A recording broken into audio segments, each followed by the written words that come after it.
Sublimez votre intérieur avec nos collections uniques et élégantes.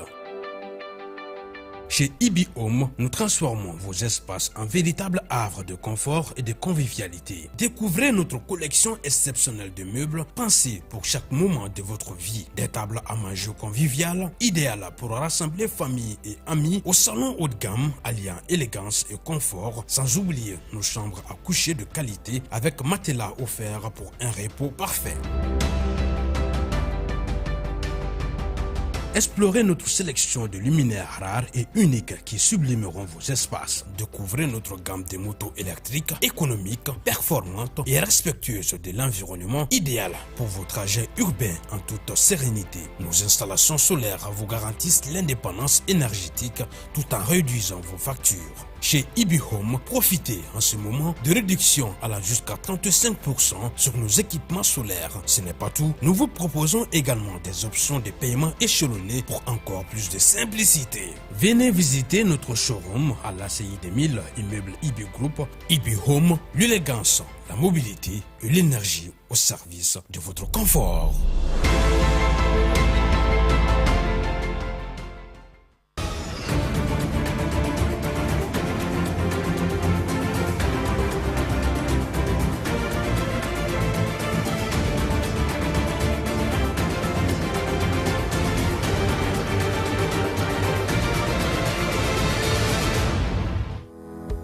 Mali ani Russie ka jɛɲɔgɔnya okumu kɔnɔna la jamana ɲɛma General d'armée Assimi Goïta ale bɛ bɔɲɛla ni waati na Moscou ka se ka jamana fila in ka cɛ o sinsi toga min na ni ka fɛrɛ jɔnjɔn fana sɔrɔ lakanabaliya o la an ka jamana kɔnɔ. Bagi ale kimɛli baaraw daminɛna bi sɔgɔmada in na an ka jamana kɔnɔ kalanden ba kɛmɛ ani 90 ani kɔ olu de bɛ ka ni ɲɔgɔndan in kɛ ɲina u tilan bɛ kalanso kɛmɛ 5 ani 33 ni ɲɔgɔn cɛ. Tilennenya ani ladirilenya o mana ɲan sɔrɔ maa min yɔrɔ janfa tɛ ye o tigilama yɔrɔ aw ni ce Advance TV sugandili la ka aw kunnafoniya a ye aw bisimila bi tɛnɛ o don kunnafoniyaw kɛnɛ kan. I n'a fɔ an y'a fɔ ɲɛna cogoya min na kunnafoni daminɛ la fɛn min kɔni ye jamana ɲɛmaa ye General d'armée Assimi Goïta ale bɛ bɔɲɛla ni waati na Moscou jamana kɔnɔna la ka se ka Mali ani Russie olu ka bolodi ɲɔgɔnma o sinsi cogoya min na bɔɲɛ in ye fɛɛrɛ fana ye an ka jamana ɲɛmaa bolo ni ka se ka fɛɛrɛ jɔnjɔn sɔrɔ gɛlɛya damadɔw la an ka jamana kɔnɔna la i n'a fɔ lakanabaliya kuranko ale ni transport ko Lasana Kɔnɛ ale bɛ caman ɲɛfɔ an ye o kan.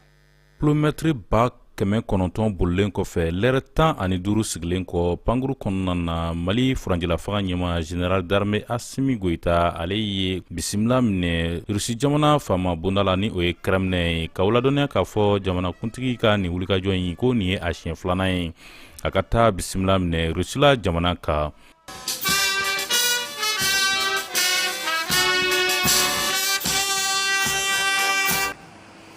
Mali furanjɛlafaga ɲɛma General d'armée Assimi Goïta a kɛlen ko ka bisimila minɛ Rusi jamana ale dugukolo sanfɛla la foli ale ni tanuli a ye olu ta ka ɲɛsin maaba mun bɔra ka a kunbɛn Rusi dugukolo sanfɛla la. General d'armée Assimi Goïta i n'a fɔ sɔrdasiya yɛrɛ hukumu kɔnɔna na a ye défilé kɛ fanfare militaire Rusi ɲɛkɔrɔ o kɔfɛ laadala a ye tasibila kɛ ka ɲɛsin soldat inconnu ale jabalama ni o ye o monument ye ka laban ka filaburu kɛnɛ da ale kan. Mali furanjɛlafaga ɲɛma ka nin wulikajɔ in senfɛ a bɛna kɛ sababu ye jɛɲɔgɔnya min bɛ Rusila ale ni Mali ni ɲɔgɔn cɛ ka se ka o sankɔrɔta kosɛbɛ kɛrɛnkɛrɛnnenya min bɛ tali kɛ lakana ka taa se kuranko ma bololaminɛw ale ni sɔrɔ yakubayaleko bɛɛ lajɛlen. K'aw ladɔnniya k'a fɔ Mali furanjɛlafaga ɲɛma a ka nin wulikajɔ in ko a na to senna fɔ ka taa se juin kalo tile 26 nata ma. O tɛmɛlen kɔ ka bɔ yen nɔ bi juin kalo tile 23 san 2025 fɛn min kɔni ye baki kimɛli baaraw ye o daminɛna Mali fantan ani 4 bɛɛ lajɛlen fɛ denmisɛn minnu kan ka ni ɲɔgɔndan in kɛ ɲina o bɛ taa denmisɛn ba 100 ani kɔ la u tilan bɛ kalanso 500 ani kɔ fana u ni ɲɔgɔn cɛ kalanko koɲa ɲɛnabɔbaw ka fɔ la ko ɲina ko fɛn min kɔni ye fɛɛrɛbaw ye k'olu tigɛn bɛ yaasa ni baara ninnu bɛɛ lajɛlen ka se ka kɛ basigi ani lakana kɔnɔ an ka kunnafoni ɲinina Ibrahima Touré ale wulila ka se kalanso dɔw la yaasa ka se ka ni baara ninnu taabolo jate minɛ an ka ɲɛmaa da ka sɔrɔtaw la. Baccalauréat n'o ye lycée kalankuncɛ kɛmɛliw ye olu daminɛna Mali la bi tɛnɛ juin kalo tile 23 ni tile fɔlɔ ye dogelema ye kandidaw ma ka sabu kɛ bɛɛ ka hami ye i ka pasi. Examen kɔni daminɛna bi sɔgɔmada na donc studio tagabolo ka ɲi kosɛbɛ parce que bi an bɛ ka philosophie de kɛ bi sɔgɔmada na vraiment bi studio kɔni position ka ɲi kosɛbɛ donc an bɛ dugawu kɛ a tɔw fana ka kɛ nin cogo la fana. N bɛ min fɔ bagikɛlaw bɛɛ Mali kɔnɔ yan bɛɛ k'i cɛsiri dɔrɔn bɛɛ y'i cɛsiri bagi bɛ sɔrɔ a bɛ kɛ 100% ye san dɔ la Mali la yan. Comme an bɛ test de la an bɔra philo de la sisan coefficient 4 do bɔ alhamdulillah sujet kɔni nana an kɔni an y'a kɛ bagi kɔni an tɛ se k'a fɔ ko sujet k'a jara mais alhamdulillah an bɛ se ka fɔ alhamdulillah parce que en cas de résultat bɛ se ka na bɔ fan bɛɛ fɛ quoi. Ne bolo examen a ma kɛ cogo ba la vraiment sujet an ye sujet kun fɔlɔw ye vraiment a ka wusa. Ni santiri ɲɛma ka fara kɔlɔsilikɛla kan olu ka fɔ la bi tile fɔlɔ in tagabolo ka fisa ka da fɛn caman kan. Fɛn ninnu u tacogo ka ɲi an bɛ yɔrɔ min na komi bi depuis sɔgɔma fo sisan an ma ko la kɔlɔsi min ye fɛn ye ko min taabolo man ɲi ko min bɛ taga examen ka bon déroulement normal min bɛ taa à l'encontre de ça an ɲɛ t'o fɛn na fɔlɔ. Ɲina bac hukumu kɔnɔna na balili kɛlen don fɛn caman na i n'a fɔ telefɔni ale ni mansimafɛn wɛrɛw examen kɛ centrew kɔnɔna na. Mesure fɔlɔfɔlɔ yɛrɛ ye min ye depuis da la fɔlɔ polisiw bɛ da la minnu bɛ écolenw canaliser u ka se ka don ni saki ni telefɔni ye donc an yɛrɛ bɛ fɔlɔ k'u dɛmɛ k'a f'u ye ni fɛnw kɛ k'u f'u ye ni telefɔni fɛn t'u bolo pour que u ka se ka don dans plus grande sérénité u ka lafiya la quoi n'u donna sisan maintenant an b'o classe yɛrɛ la u t'u sigi sigiyɔrɔ la an bɛ weleli kɛ an bɛ ka pièce la contrôler carte ni fɛn contrôler. En même temps fɛn bɛ yen nɔ min bɛ se ka kɛ sababu ye ka sigana don écoleden ka baara taɲogo bolo ɲuman na donc maintenant a ti don centre kɔnɔ hali n'u y'a réussir ka don n'a ye centre kɔnɔ parce que on peut dissimuler n'a donna tuguni centre kɔnɔla la classe kɔnɔlaw la a ti ye an b'o baaraw kan yan nɔ ni Ala sɔnna ma an b'o k'o kɛcogo la. Kumakan laban min ne bolo ka fɔ école tɔw ye nin wagati la an hakili sigi sufɛlaw la an kana n'a fɔ an bɛ su bɛɛ ban ɲɛna ten tɔ depuis 22h comme ça n'i ka révision kɛ tileganfɛla la n'i nana i ka sunɔgɔ kana fɔ k'i bɛ su bɛɛ ban ɲɛna bon e bɛ su bɛɛ ban ɲɛna e bɛ na k'a sɔrɔ hakili sɛgɛnnen don i tɛ se ka fɛrɛ. K'aw ladɔnniya k'a fɔ ko kandida 100 ni 99 ni 400 ale ni 49 olu ye denmisɛnninw ye minnu bɛ na ni kimɛli in kɛ wa ni kelen kelen bɛɛ lajɛlen ka laɲini ye ka baki sɔrɔ. Ala ka kimɛli timɛ ko ɲuman nɔgɔya denmisɛnw bɛɛ lajɛlen ye. Kunnafoniya wɛrɛw nasira la Badema national la ale ye jamana ka fɔli kulu ye min bilala sen kan ka se ka denmisɛnw kalan fɔli ale ni dɔnkilida la ka seko ni dɔnko o ta bala ni ka bɛn o sinsin malidenw olu ni ɲɔgɔn cɛ k'aw ladɔnniya ka fɔ ko dɔnkilida la belebele caman o de bɔra Badenba la Badenba min cɛsirin bɛ halisa ka se ka Mali kɛ misali ye kɔrɔlenw olu makarani ko la Mamadou Diallo ale bɛ ɲɛfɔ kan ye.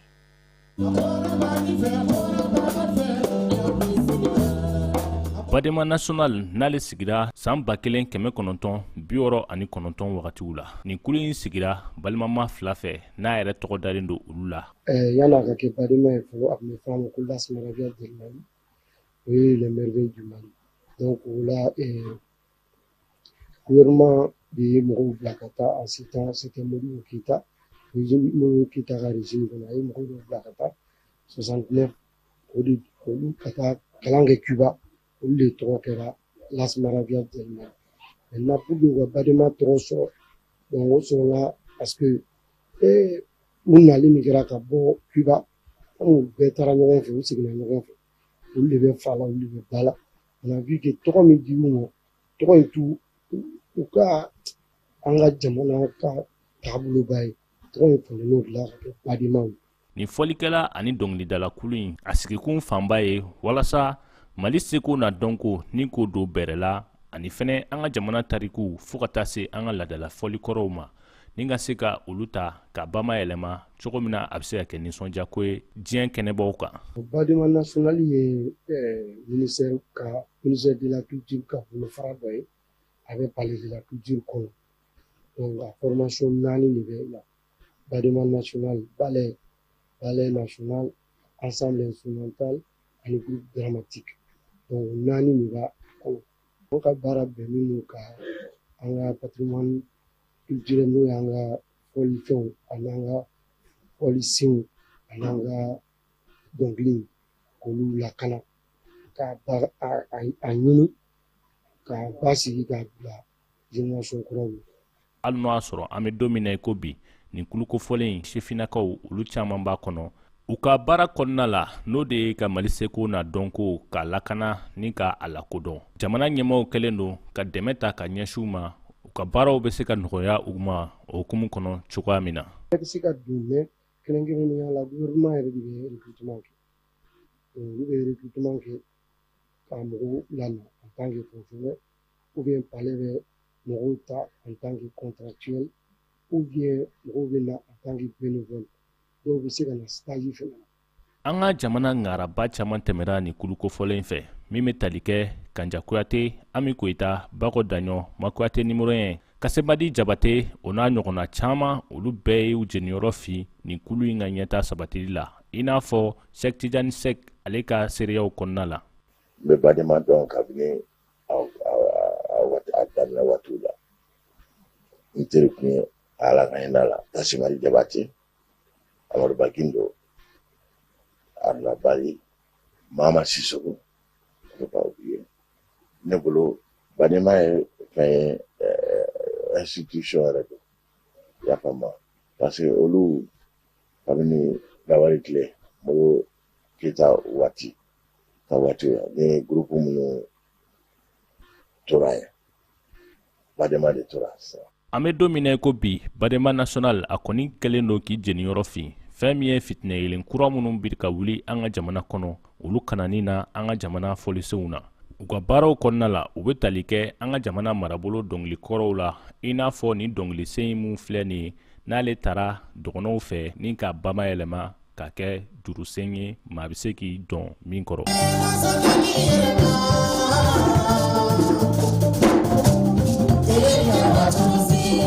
Badenma national a bɛ ye an ka kɛnɛbaw caman kan i n'a fɔ dunanbaw bisimilali fo ka taa se ɲɔgɔnnajɛbaw ma ani fɛnɛ k'a dɔn Mali o ye jamanaba ye seko ni dɔnko matarafalen don min kɔnɔna la.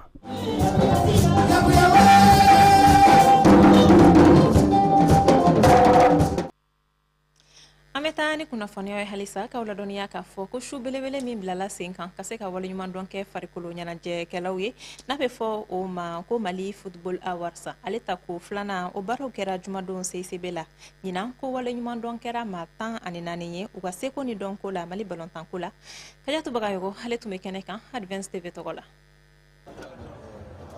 Mali Football Awards n'a tako fɔlɔ baaraw kɔni kɛra nisɔndiya ani ɲagalikoba ye tako filanan baaraw hukumu kɔnɔ a ka agence n'o ye Ali Kaba Sako ani Fédération Malienne de Football u ye tɛgɛ di ɲɔgɔn ma kɛ o yɛrɛ kɛra sababu ye ka dɔ fara a yangaw kan kosɛbɛ o la jɔnjɔko ta fɛnfɛn la sa catégorie 14 de tun bɛ yen walasa ka dɔ fara soirée in yangan ka sa a kɔni ɲinina maaw fɛ bɛɛ k'i don fini kɛ finma ye o kɛra fɛn ye mun fana dɔ fara halisa a dawla kan jɔnjɔko ta fanfɛla la n'a ye tali kɛ catégorie 14 ka sa meilleure académie o kɛra Jean-Marie Gué n'an k'ale ma GMG meilleure jeune joueuse o kɛra Awa Traoré meilleur espoir local o kɛra Seydou Dambélé meilleur espoir de l'année o kɛra Mamadou Sangari Gaucher meilleure gardienne Fatoumata Karantao meilleur joueur Ligue 1 Abdoulaye Dine Mariko ka bɔ Joliba Athletic Club la meilleure joueuse Ligue 1 Maïmouna Traoré AS Police meilleur entraîneur féminin Aruna Dambélé meilleur entraîneur Ligue 1 Mamtou Kane Mourlé meilleur buteur de l'année Mokhtar Cissé Soldat ka bɔ Stade Malien du Bamako la meilleur but de l'année Abdoulaye Dine Mariko yo sɔrɔ ka don équipe type o baaraw fana bilala sen kan meilleur arbitre o kɛra Abdoulaye Mukoro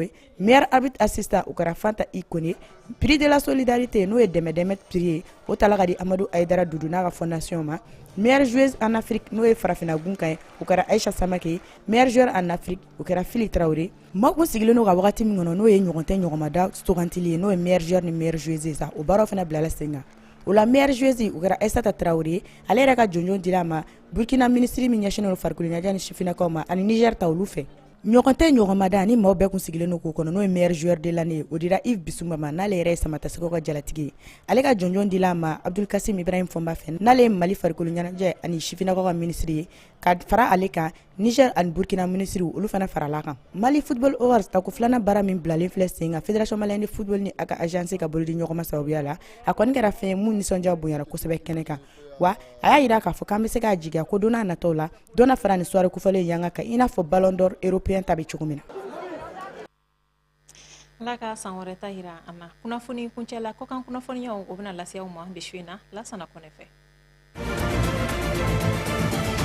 Farafina Klebianfan tombe wele ko CEDEAO Communauté économique des États de l'Afrique de l'Ouest olu ye u ka lajɛn 67 sigi senga dimanche 2 juin kalo tile 22 san 2025 Nigéria jamana ka u ka faaba la ni o ye Abuja ye ni lajɛn senfɛ danganiyaba mun tara o fɔlɔ ye Bola Tinubu ale ka manda fila kɛlen kɔfɛ min ye maa wɛrɛ sugandila ka bila ale nɔ na ni o ye Sierra Leone ale président ye n'a tɔgɔ ye Jules Mada Bio ye maa caman tun hakili bɛ a la k'a fɔ Senegal masakɛ Bassirou Diomaye Faye ko ale tun na Bola Tinubu a nɔ na ni lajɛ in senfɛ u ka kɔrɔfɔ fanbaw bolila fɛn kan o bɛ tali kɛ Mali, Burkina ani Niger olu jɛnnen don kulu min na n'a bɛ wele ko Alliance des États du Sahel olu ka bɔli CEDEAO la ko kɔrɔfɔ fanba bolila olu kan.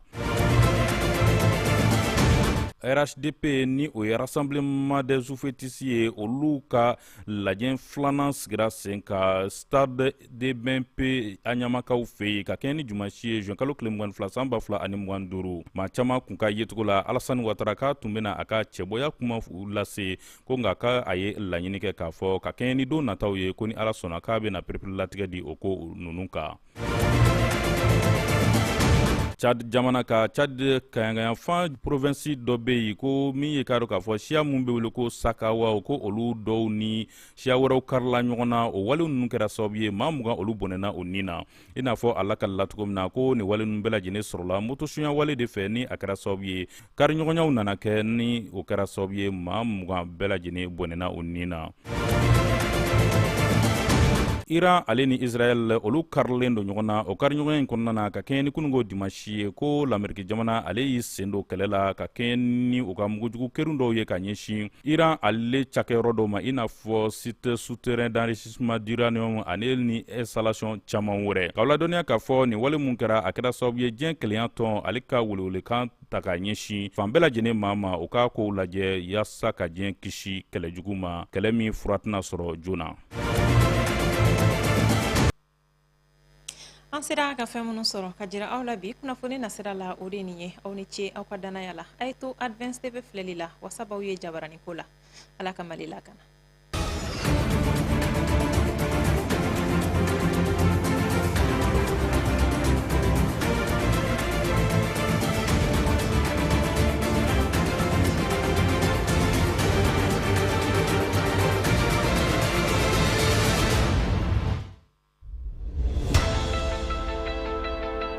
Sublimez votre intérieur avec nos collections uniques et élégantes. Chez Ibi Home, nous transformons vos espaces en véritables havres de confort et de convivialité. Découvrez notre collection exceptionnelle de meubles pensés pour chaque moment de votre vie. Des tables à manger conviviales, idéales pour rassembler famille et amis au salon haut de gamme, alliant élégance et confort, sans oublier nos chambres à coucher de qualité avec matelas offerts pour un repos parfait.